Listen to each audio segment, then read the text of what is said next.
সিরাজগঞ্জ ৬ শাহাদপুর আসনের সাবেক সংসদ সদস্য ও শাহাদপুর উপজেলা আওয়ামী লীগের সভাপতি চয়ন ইসলামকে গতকাল গ্রেপ্তারের পর গ্রেপ্তারকৃত মামলায় আদালতে হাজির করার জন্য শাহাদপুর থানায় নিয়ে আসা হয়েছে গাজীপুর থেকে।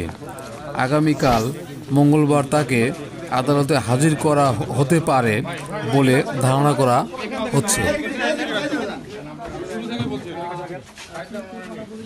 নিয়ে যায় পরে সেখান থেকে